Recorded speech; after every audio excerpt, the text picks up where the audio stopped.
Hi, this is Michelle from Counseling Recovery, and today I want to talk to you about the 4 signs of emotional meltdown in relationships and what to do instead. So these are from the Gottman Institute, where they did research with 677 couples on what predicts divorce. And what was amazing about this is that they actually predicted divorce with 93% accuracy, which is pretty incredible and why I want to share it with you today.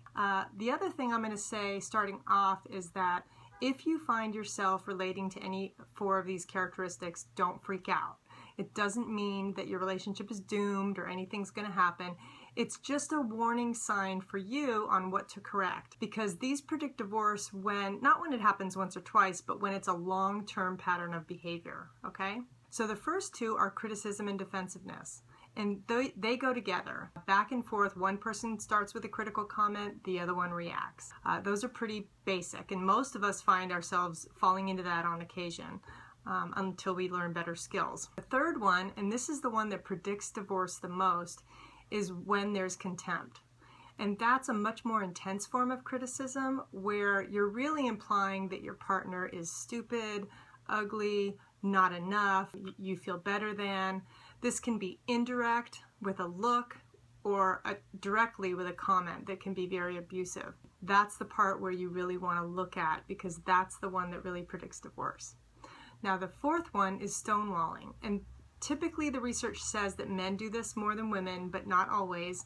And that's when during a conflict you are shut off. You just say, "Oh, I'm done," and you get silent, you leave the room, you no longer participate out of anger. So that's where your partner feels abandoned, feels like, well, you're not even participating in the conflict, why can't we work this out? But the partner, for whatever reason, just shuts off, and usually that's because either lack of skill or their stress level is way too high and they can't continue it, and they need more skills in that area. So for the antidotes, what you do instead is with criticism, instead of being critical, ask your partner up front, "Hey, can we talk about the money tonight? I really need to talk." And get agreement up front. Or if your feelings are hurt, just say that. Use an iMessage. Defensiveness, the antidote is find the grain of truth in the feedback you're given. So if your partner is giving you some critical feedback, what's the grain of truth that you could feed back to them and say, "Yeah, you're right, I did do that." You don't have to agree with all of it. It's just one part that you could validate for your partner where their feedback is correct, okay? Now contempt, that means you really got to look at your stress level, because usually when there's contempt, there's a lot of underlying resentment and hurt that hasn't been expressed. So it leaks out in the contempt.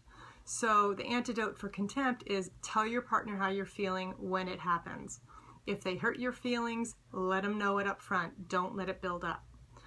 Now for stonewalling, that's more about managing your stress and getting the tools so that you can do it differently. So if you know you're at 8 on the scale of 1 to 10 in terms of stress level, tell them that. Say, "You know what, right now isn't a good time for me to do conflict. Let's talk about it tomorrow. I need to calm down first." The other part with stonewalling is that you have to be willing to have the conflict. And sometimes people need to do that by getting therapy, by learning some skills, or just by doing some breaths and saying, "Okay, you know what, I'm going to make time. Let's try this." Okay, I hope that helps, and have a great day. Bye.